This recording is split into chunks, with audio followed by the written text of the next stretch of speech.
भूर्भुवः स्वः तत्सवितुर्वरेण्यं भर्गो देवस्य धीमहि धियो यो नः प्रचोदयात्।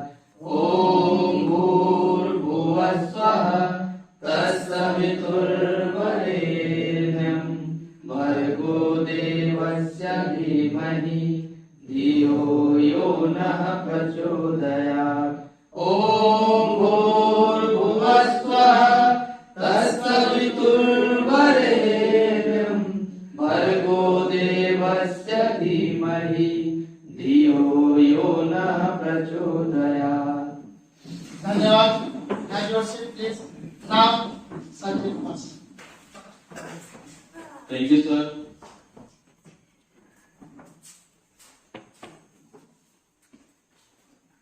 Namaste to all of you.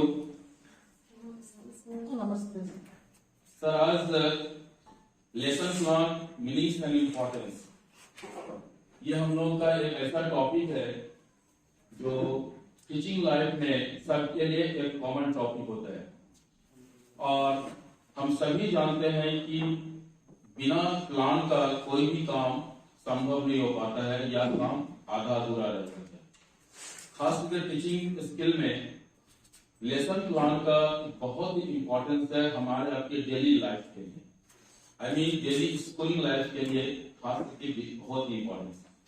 तो लेसन प्लान का जो टॉपिक है तो बहुत सारे सब टॉपिक्स हैं, इसमें काफी लंबा समय लग सकता है। कुछ सिलेक्टेड टॉपिक्स की हम लोग बात करेंगे जो हमारे आपके लिए इम्पोर्टेंट है। तो देखते हैं इसके फर्स्ट टॉपिक में सबसे पहली बात कि इसका जो स्ट्रक्चर है, जो कुछ इंपॉर्टेंट टॉपिक पर हम लोग डिस्कस करेंगे, जिसमें introduction, objectives and why lesson planning important, need of lesson planning. इस तरह से हमारे 8 टॉपिक यहाँ पर शेड्यूल किया गया है, जिसमें हम लोग वन बाय वन देखेंगे कि आखिरकार लेसन प्लान में इन सब टॉपिक्स का क्या महत्व है। क्लियर? तो फर्स्ट करते हैं इंट्रोडक्शन। आखिरकार लेसन प्लान में का इंट्रोडक्शन है उसकी बात करें तो यहाँ स्पष्ट कहा जाता है कि यह lesson plan is a teacher's detailed descriptions of the course of instruction of learning trajectory for a lesson। हम लोग बात कर रहे थे लेसन प्लान पर, तो जो इंट्रोडक्शन है लेसन प्लान इंट्रोडक्शन के लिए हम बात करते हैं तो कहते हैं यह एक टीचर्स के लिए एक गाइडलाइन का काम करता है। यह एक बेहतर गाइडलाइन देता है टीचर को कि हमें क्लास के दौरान क्लास के अंदर क्या करना है, और जो एक लर्निंग प्रोसेस है उसको ये डेवलप करता है टीचर एंड स्टूडेंट। यदि देखें यदि लेसन प्लान की हम बात करते हैं तो ध्यान रखना है कि लेसन प्लान वैरी करता है, डिपेंड्स ऑन टीचर्स प्लान। जो टीचर्स का प्लान होता है वो वैरी करता है, क्योंकि जो कुछ पढ़ाने वाले जो स्टूडेंट को देने वाले उसका सिलेबस क्या कहता है, स्कूल का जो गाइडलाइन होता है, हर स्कूल का एक जैसा गाइडलाइन नहीं होता, स्कूल का अपना गोल होता है, उस गोल के अनुसार उसका सिलेबस या उसका सब्जेक्ट मैटर होता है। और टीचर का भी अपना सब्जेक्ट होता है, हर सब्जेक्ट का प्लान अलग अलग है। कहने मतलब मेरा यहाँ ये है कि लेसन प्लान एक जैसा डेवलप नहीं हो सकता है। हाँ, ये लेकिन जरूर है कॉमन, हर टीचर हो सब किसी भी सब्जेक्ट को लेकर चले, लेसन प्लान बनाना बहुत ही इम्पोर्टेंट है। इसलिए लेसन प्लान का इम्पोर्टेंस हम आगे और भी देखते हैं कि जो इसका ऑब्जेक्टिव है, क्या उद्देश्य है, क्यों आखिरकार लेसन प्लान बनाने के पीछे क्या उद्देश्य है। Create a well-organized lesson plan, understand the needs of the student learning style। सबसे पहला चीज हमें लेसन प्लान को जब क्रिएट करते हैं यह आवश्यकता है कि हम स्टूडेंट के नीड्स को समझें। अब स्टूडेंट जिसका कि लेवल अलग अलग होता है, एलकेजी से लेके सीनियर मोस्ट स्टूडेंट तक है, तो उस स्टूडेंट का क्या नीड्स है, हर स्टूडेंट का एक सा नीड्स भी नहीं हो सकता है। According to needs of student lesson plan को तैयार करना पड़ता है, और साथ साथ यह टीचर को भी टीचर के अंदर में एक कॉन्फिडेंस को डेवलप करता है। जब सामने में लेसन प्लान रहता है, टीचर भी तैयार रहते हैं, यस हमें इस तरीके से अपने लेक्चर को, अपने स्टडी मटेरियल को स्टूडेंट के सामने देना है। पूरी तरह से कॉन्फिडेंट होकर के अपने सब्जेक्ट पर तैयारी करके आते हैं और एक क्लास के अंदर उनको किसी तरह की हिचकिचाहट नहीं रहती है, कोई प्रॉब्लम कंफ्यूजन नहीं रहता है। और चलिए यहाँ बात करते हैं help the student to achieve the aim objective of the lesson. और ये ध्यान रखना है कि जो स्टूडेंट का जो गोल होता है या टीचर का भी गोल के अनुसार जो रिलेशन होता है उसके अनुसार वो आगे काम करते हैं। Now next, why is lesson plan important? क्यों लेसन प्लान हम सब के लिए इंपॉर्टेंट है? So every teacher is required to prepare a lesson plan because this is considered as guide for the day's lesson. यह कहता है lesson plan days lesson, that means हर डे का अलग day to day lesson plan बनाना पड़ता है। तो day to day lesson plan जब बनाते हैं तो उस डेज के अंदर, उस पर्टिकुलर डे के अंदर टीचर को एक गाइडलाइन मिलता है। उस गाइडलाइन से टीचर अपना टीचिंग स्टाइल को डेवलप करते हैं और जो मटेरियल है वो देते हैं उसके सामने में। Teach the teacher concrete direction of what he she wants to take up for the day. क्या लेसन प्लान है तो क्या करे कंक्रीट डायरेक्शन, यानी टीचर को सही दिशा मिलता है ना, पढ़ाने के दौरान और अपने नॉलेज देने के दौरान। इसलिए लेसन प्लान एक बेसिक थिंग्स का काम करता है जब टीचर को कंक्रीट डायरेक्शन देने में हेल्प करता है। Ensure that day-to-day activities that go on in their classroom, providing student an effective lesson include several elements: objective, quality questions, supply activities. यदि हम बात करते हैं लेसन प्लान में, तो लेसन प्लान में आप देखते हो कि several elements, बहुत सारे एलिमेंट्स का यूज किया जाता है जब लेसन प्लान को हम लोग बनाते हैं। जैसे कि ऑब्जेक्टिव क्या उद्देश्य है, क्वालिटी क्वेश्चन, क्योंकि लेसन प्लान बनाने के दौरान स्टूडेंट के माइंड में ये सेटअप करता है कि किस तरह के क्वेश्चन को स्टूडेंट के सामने अराइज करें कि स्टूडेंट को बेनिफिट हो, नॉलेज के साथ साथ उसको एग्जामिनेशन पॉइंट ऑफ व्यू से भी उसको बेनिफिट हो और आगे इन फ्यूचर को कोई दिक्कत ना हो। इस तरीके से लेसन प्लान बनाने से हमें इन सभी चीजों को ऐड करना पड़ता है अपने लेसन में।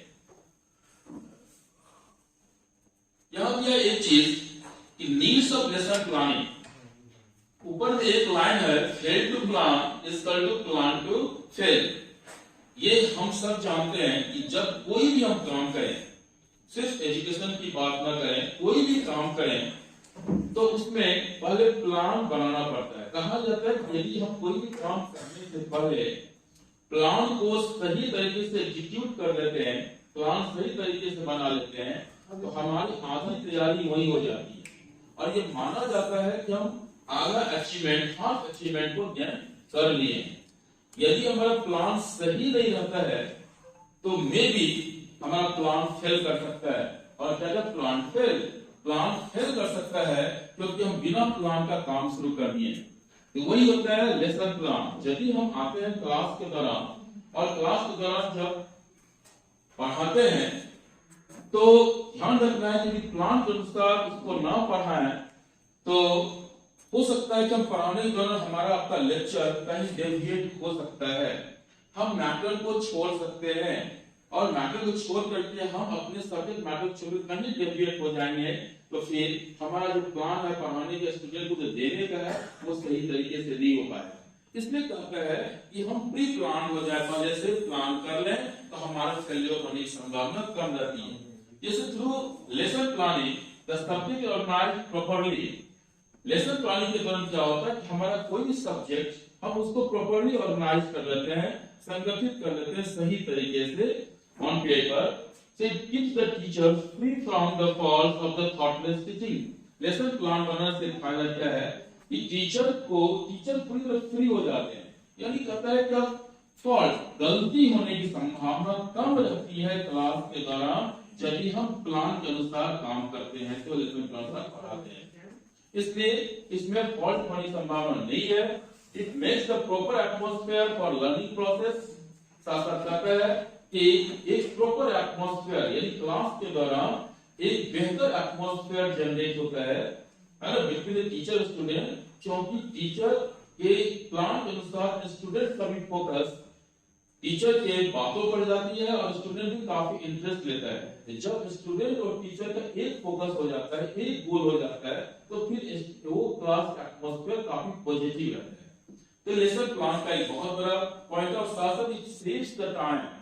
यह क्या करता है? टाइम को सेव करता है, क्योंकि हम डेविएशन से बचते हैं और साथ साथ ये डायरेक्शन, दैट मींस जो हमें पढ़ाना है, जो देना है, उसी के अनुसार पॉइंट वाइज पढ़ते रहते हैं, है ना। तो इसलिए टाइम को बचाता है और हमारा सिलेबस भी टाइम पर आगे बढ़ता है। Now characteristics of the good lesson planning, क्या है इसकी गुड लेसन प्लान का जो विशेषता होती है? Lesson planning should be in the written form. अगर लेसन प्लान को जब भी हम करें रिटन फॉर्म में, ओरली नहीं, माइंड में डेवलप तो है ही, लेकिन सिर्फ माइंड में रख के नहीं बात होगी। जब हम रिटन फॉर्म में कर लेते हैं तो हमारे हर चीज रिटन फॉर्म में रहेगा, तो हम सिस्टमैटिक वे में आगे बढ़ते हैं। नेक्स्ट है the lesson plan should relate to the suitable teaching method and use subject time. कहता है कि जो सुटेबल टीचिंग मेथड होता है, टीचर अपना अपना मेथड को डेवलप करते हैं, बहुत सारे टीचिंग मेथड होते हैं, उस मेथड के अनुसार लेसन प्लान को भी तैयार करते हैं। तो बहुत सारे टीचिंग मेथड को हम लोग यूज कर सकते हैं according to subject and your topic. इसके अलावा जब भी हम लेसन प्लान बनाएं, इसमें यह कि सब्जेक्ट के साथ साथ subject, time, class and average age of the student should be mentioned in the lesson plan. जब लेसन प्लान के दौरान और भी बातें होगी आगे और क्या क्या हमें ऐड करना है, लेकिन यह शॉर्ट में कहता है कि subject, time, class and average age. Average age, क्योंकि हम सभी डिफरेंट क्लास में जाते हैं और डिफरेंट क्लास में जाने से क्या होता है कि जो स्टूडेंट का एज, एवरेज एज होता है, वो डिफरेंट होता है। तो श्योर है कि हम उसके एज को ध्यान में रख करके अपने मटेरियल को, अपने सब्जेक्ट नॉलेज को उसको दें, है ना, जो जिस एज का है। नहीं तो फिर हमारा आपका जो मटेरियल है वो कहीं उसके एज से ऊपर हो गया, फिर उसको समझ में बात नहीं आएगी। इसलिए to the point and age को ध्यान में रखते हुए बात करना है। Now important examples should be included in the lesson planning. शासक कहता है कि एग्जांपल्स, जो एग्जांपल्स होते हैं, क्योंकि एग्जांपल्स के द्वारा स्टूडेंट को समझ में जल्दी आता है कोई भी थिंग्स को, इसलिए हर टॉपिक के साथ एग्जांपल दिया जा सकता है। बहुत सारे एग्जांपल बुक में भी अवेलेबल होता है, बहुत सारे एग्जांपल्स हम लोग अपने आप दे सकते हैं, अगर सब्जेक्ट से रिलेट करके, कोरिलेट करके। इसलिए बेहतर है कि एग्जांपल को हम दिया जाए जरूर स्टूडेंट के सामने में। कहता है क्या prerequisite of the lesson planning, it helps the teacher conduct his or lesson in an orderly fashion। यदि लेसन प्लान हम बनाते हैं तो कहता है क्या किस व्यवस्थित रूप से, ऑर्डरली फैशन के रूप में यह काम चलता है, व्यवस्थित रूप से हम लोग इसको आगे बढ़ाते हैं।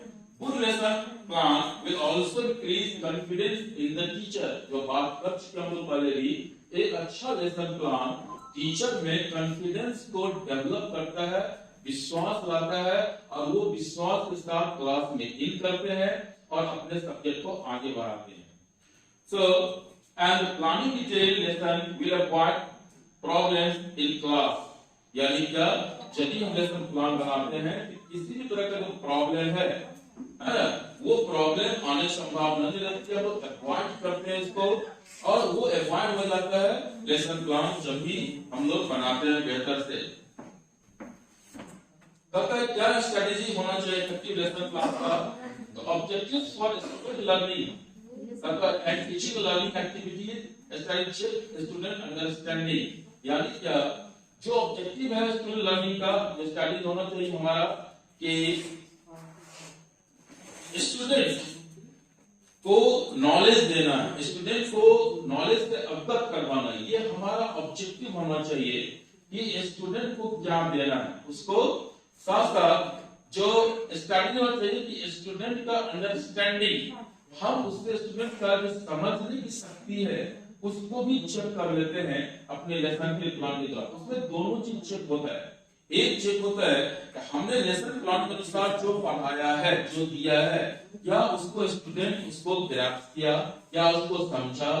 एक और साथ साथ यदि नहीं समझ पा रहा है, हमें ये भी समझने की शक्ति मिलती है कि कहीं ना कहीं मेरे लेसन प्लान में कुछ फॉल्ट है, कुछ प्रॉब्लम है, जो स्टूडेंट देना चाहिए वो नहीं दे पा रहे, इसलिए स्टूडेंट समझ नहीं पा रहा है। सिर्फ अपनी बात नहीं करना है स्टूडेंट को, क्योंकि आफ्टर ऑल स्टूडेंट को ही देना है सब कुछ। हमें लेसन प्लान के द्वारा दोनों चीज चेक होता है, एक अंडरस्टैंडिंग ऑफ स्टूडेंट का भी और खुद अपना लेसन प्लान का भी। ये जो सबसे इम्पोर्टेंट चीज है, preparation of the lesson plan. जब भी हम लोग लेसन प्लान को प्रिपेयर करें तो बहुत सारी बातों को ध्यान में रखना पड़ता है।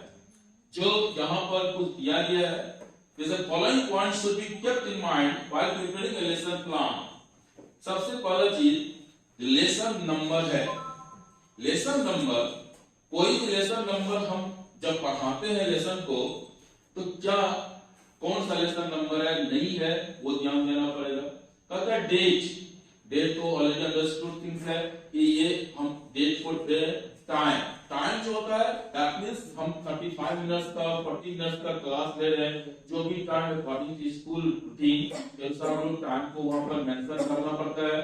साथ साथ कौन सा सब्जेक्ट पढ़ा रहे हैं, इस सब्जेक्ट को ध्यान में रख करके और उसके अनुसार पढ़ना पड़ता है। नौ, यहाँ चर्चा कर चुके पहले भी एवरेज एज ऑफ चिल्ड्रन, क्योंकि हम लोग डिफरेंट क्लास जाते हैं तो हर क्लास के एवरेज एज क्या है उसको ध्यान में रख करके एवरेज एज को भी लिखना पड़ता है। और एज ऑफ द लेसन कहता है क्या, इसमें लेसन का क्या एम्स है। एम्स में देखा जाए, यह कहता है कि specific aim and the general aim. Aims को दो भागों में बांटा गया है। जनरल एम्स में होता है कि जो कोई भी सब्जेक्ट हम पढ़ा रहे हैं उस सब्जेक्ट का एक जनरल एम होता है कि जो सब्जेक्ट के नॉलेज है उस नॉलेज को स्टूडेंट को दें, उसमें किसी तरह का चेंज नहीं कर सकते हैं, क्योंकि वही जो लेना चाहता है उसी को हमको देना। ये होता है जनरल एम। एक होता है स्पेसिफिक एम कि कोई भी सब्जेक्ट अगर पढ़ा रहे हैं तो उसपे उसका स्पेसिफिक एम में हम चेंज कर सकते हैं, क्योंकि कभी कभी कोई सब्जेक्ट होता है उसमें डिफरेंट सब टॉपिक्स होते हैं जिसका कि एक अलग अलग उसका मीनिंग होता है, फोकस होता है। तो हम उसके अनुसार अपने थिंग्स को चेंज कर सकते हैं और स्टूडेंट को कुछ विशेष आइडिया दे सकते हैं सब्जेक्ट से रिलेटेड, है ना। ये टीचर के मन में रहता है कि हम इससे संबंधित कुछ स्पेशल आइडिया आते हैं स्टूडेंट को जो उससे रिलेटेड कोई भी नॉलेज है। एंड द मटेरियल एड्स, जो भी कोई मटेरियल एड्स है जो हम लोग उसमें लेसन प्लान के दौरान कौन सा एड्स पढ़ाने के दौरान कौन सा चीज को यूज करें, इस मटेरियल एड्स को भी हम ऐड कर सकते हैं। और इसमें स्पष्ट कहा जाता है कि जैसे कोई टेक्नोलॉजी है ना, कोई न्यू थिंग्स है जो कभी इन्वेंट हुआ है या कोई चीज ऐसा आया है कि हम जैसे यूज कर सकते हैं। मैप है, चार्ट है, ग्लोब है, कोई मैथमेटिकल इंस्ट्रूमेंट होता है या फिर और भी कोई चीज है। यस, ये ऐसे बहुत सारे एड्स हैं जो हम लोग यूज करते भी हैं, स्टूडेंट को बताते भी हैं, कई बार फिजिकली उसको दिखाते भी हैं क्लास में ले जा करके। जैसे प्रीवियस ट्रेनिंग सेशन के दौरान कल भी देख रहे थे कि प्रोफेसर साहब कोई भी है वो बता रहे हैं, है ना, कि वो जो बेल बज रही है तो वो जैसे वो बताए अब उन्हीं पर यदि लेक्चर देते हो सकता है स्टूडेंट को बहुत सारे समझ में नहीं आता, लेकिन जब उन्होंने एड्स का यूज किया, उन्होंने उसको प्रोग्रेस करके दिखाया तो शायद मुझे लगता है 90% स्टूडेंट्स को समझ गए होंगे तो क्या है, कौन सा टेक्नोलॉजी यूज होता है। इसलिए पढ़ाने के दौरान हम लोग सिंपल टेक्स्ट बुक का यूज तो करेंगे ही, लेकिन साथ साथ जब भी टीचिंग मटेरियल एड्स का यूज करें तो शायद सोने पे सुहागा हो जाएगा इस पढ़ाने के दौरान। नाउ प्रीवियस नॉलेज, अब कहते हैं कि प्रीवियस नॉलेज है ना, सभी जानते हैं कि जब हम पढ़ाने के दौरान क्लास में जाते हैं तो स्टूडेंट से ये देखते हैं कोई भी न्यू टॉपिक स्टार्ट कर रहे हैं उस टॉपिक से पहले जितना उसको पढ़ाए हैं, श्योर है कि उसके नॉलेज का हम टेस्ट करें। उसके लिए जो क्वालिटी क्वेश्चन होता है, उस क्वालिटी क्वेश्चन के स्कोर रखें स्टूडेंट के सामने में, उससे कुछ क्वेश्चन एनालाइज करें। अब इसका मतलब ये नहीं कि जो लास्ट चैप्टर पढ़ाए उसी चैप्टर के क्वेश्चन नहीं, जो चैप्टर आप पढ़ा रहे हैं उससे रिलेटेड जो नॉलेज होना चाहिए उस नॉलेज को टेस्ट करें। तो उससे टीचर को भी आइडिया आ जाता है कि जो हम जो देने जा रहे हैं उस नॉलेज को स्टूडेंट कितना परसेंट ले सकता है, ग्रास्प कर सकता है, ये चीज टीचर को आइडिया आ जाता है। इसलिए प्रीवियस नॉलेज का होना जरूरी है ना स्टूडेंट को। ना इसके बाद कहता है इंट्रोडक्शन। इंट्रोडक्शन में अब क्योंकि प्रीवियस नॉलेज का जब टेस्ट ले लेते हैं, श्योर है कि टीचर जब क्लास में जाते हैं कोई भी सब्जेक्ट को पढ़ाते हैं उसका इंट्रोडक्शन देते हैं। इंट्रोडक्शन जनरली क्या होता है कि जो चैप्टर का जो नाम होता है, आप गौर से देखें तो हम लोग यही देखते हैं कि यदि उस चैप्टर का जो नाम है उसी से संबंधित यदि हम उसको इंट्रोड्यूस करवाएं तो शायद आधा चैप्टर वहीं कंप्लीट हो जाता है। सिर्फ इंट्रोडक्शन को समझाने में, उस चैप्टर का शीर्षक टॉपिक को समझाने में यदि सही बेहतर तरीके से, जैसे इंडियन कॉन्स्टिट्यूशन का प्रियम्बल, यदि हम प्रियम्बल को समझ लेते हैं, अपने प्रियम्बल को ही समझ लेते हैं, उसमें जितने भी वर्ड है उसको समझ लें तो शायद हम समझेंगे हम भारतीय संविधान को बहुत हद तक समझ गए। एक वर्ड का मीनिंग है, बहुत ब्रॉड मीनिंग है छोटा सा लेकिन बहुत ही ब्रॉड मीनिंग है। उसी तरीके से छात्र संविधान में यदि हम यूज करें तो शायद बहुत कुछ हम लोग उसको दे सकते हैं। उसके बाद जो स्टेटमेंट ऑफ एम है, हम लोग बात किया एम के बारे में कि आखिरकार जो चैप्टर पढ़ा रहे हैं तो उसके पीछे क्या एम है, उस एम को भी हम लोग वहां कर देते हैं कि कौन जनरल एम, स्पेसिफिक एम क्या है, और इस चैप्टर को सिर्फ पढ़ाना ही उद्देश्य नहीं है बल्कि उसका क्या एम है, क्यों आपको ये पढ़ा रहे हैं, स्टूडेंट के सामने भी वो रखना। इससे क्या होता है स्टूडेंट को भी क्यूरियोसिटी आती है, इंटरेस्ट आता है, उसमें भी चलता है चलो ये हमको नया न्यू नॉलेज मिलेगा तो हम इसको प्रेजेंटेशन जब भी हम लोग क्लास में दौरान पढ़ाते हैं तो पढ़ाने के दौरान जब किसी चीज को प्रेजेंट करते हैं तो प्रेजेंट करने का जो एक स्टाइल होता है, एक्टिविटी होता है, ऐसा होना चाहिए, इस तरह से पढ़ाना चाहिए कि स्टूडेंट के सामने एक इंटरेस्ट वो जनरेट हो, है ना, उसको लगे कि आपके ही तरफ स्टूडेंट पूरी तरह से फोकस करते हैं। जब स्टूडेंट और टीचर के बीच में कोरिलेशन एस्टैब्लिश होता है ना टॉपिक के बारे में, शायद बहुत जल्दी स्टूडेंट को ग्रास्प कर लेता है। यही बात है कि हमारा आपका प्रेजेंटेशन किस तरीके से हो रहा है, हमारा आपका बॉडी एक्टिविटी कैसे है, जो बॉडी लैंग्वेज है हम लोग क्लास के दौरान किस तरह से रखते हैं, हम कितने एक्टिव दिख रहे हैं, सामने वाला भी उतना ही एक्टिव दिखेगा। ये चीज है प्रेजेंटेशन हमारा ऐसा होना चाहिए। Now comprehensive question. अब कॉम्प्रिहेंसिव क्वेश्चन कहा जाता है कि जब भी हम पढ़ाते हैं, श्योर है पढ़ाने के दौरान जो भी कोई टॉपिक पढ़ाएं तो उस टॉपिक को पढ़ाने के बाद जरूर स्टूडेंट के सामने क्वेश्चन करना चाहिए। जो भी टॉपिक पढ़ाएं, अब क्वेश्चन करना चाहिए कि जो हमने टॉपिक दिया है क्या स्टूडेंट उसका जवाब दे रहा है कि नहीं दे रहा है। हर टॉपिक के बाद जरूर 2-4 क्वेश्चन करना चाहिए, जरूरी नहीं कि हर स्टूडेंट करें, लेकिन 20 से क्वेश्चन करना चाहिए, जिसके कारण टेस्ट हो जाता है हमने जो पढ़ाया क्या स्टूडेंट उसको सीखा, समझा, है ना। यदि इस तरह से रिजल्ट आ जाता है सामने में तो हम काफी संतुष्ट हो जाते हैं कि नहीं स्टूडेंट इस टॉपिक को बेहतर तरीके से समझ लिया, और साथ साथ हमें एक परसेंटेज भी मिल जाता है कि कितना परसेंट स्टूडेंट इसको लगभग समझ गया, कितना नहीं समझा। तो अपने आप को भी इंटरनली टेस्ट हो जाता है, और जब हमने पढ़ाया तो हमारे पढ़ाने की स्टाइल सही था, नहीं तो खुद व खुद सेल्फ मॉनिटरिंग करना पड़ता है, सेल्फ मोटिवेट होना पड़ता है कि हमें अब थोड़ा सा टीचिंग स्टाइल में चेंजिंग लाना पड़ेगा। यदि स्टाइल से स्टूडेंट नहीं समझ पा रहा है, हमें टीचिंग स्टाइल में चेंजिंग लाना पड़ेगा और हमें स्टूडेंट को फिर देना पड़ेगा। इसलिए कॉम्प्रिहेंसिव क्वेश्चन, जो भी क्वेश्चन क्वालिटी क्वेश्चन होना चाहिए, जैसे तैसे क्वेश्चन नहीं, क्वालिटी क्वेश्चन होना चाहिए जो उसके एग्जामिनेशन पॉइंट ऑफ व्यू से या नॉलेज पॉइंट ऑफ व्यू से इंपॉर्टेंट हो, इसलिए क्वालिटी क्वेश्चन पूछना जरूरी है। और नेक्स्ट आता है black board summary. Black board summary कहा जाता है इसमें कि जब हम कोई भी चीज ब्लैक बोर्ड पर लिखते हैं तो कहता है ब्लैक बोर्ड पर आप कम शब्दों में बेहतर राइटिंग स्टाइल में आप लिखें, उतना ही लिखें जितना स्टूडेंट उसको बेहतर तरीके से नोट कर सके, समझ सके। इसलिए बहुत ही ब्लैक बोर्ड में कहता है बहुत ज्यादा आप उसको ना भर दें, जो भी खंड लिखें क्लैरिटी होना चाहिए, उसमें पूरा क्लैरिटी होना चाहिए आप क्या लिख रहे हैं, और इस तरीके से राइटिंग में बेहतर चाहिए, साथ साथ जो राइटिंग जिससे उस क्वेश्चन को पूरा दिख जाए। एक्चुअली क्या होता है कि हम लोग लिखते हैं, हम लोग खुद पढ़ ही लेते हैं, लेकिन क्या सामने वाला उसको क्लियर होकर पढ़ना पड़ रहा है कि नहीं पढ़ रहा है। इसलिए ब्लैक बोर्ड समझी में टोटल क्लैरिटी, कम शब्दों में बेहतर शब्दों का इस्तेमाल करके हमें इसका यूज करना चाहिए ब्लैक बोर्ड समझी को। नाउ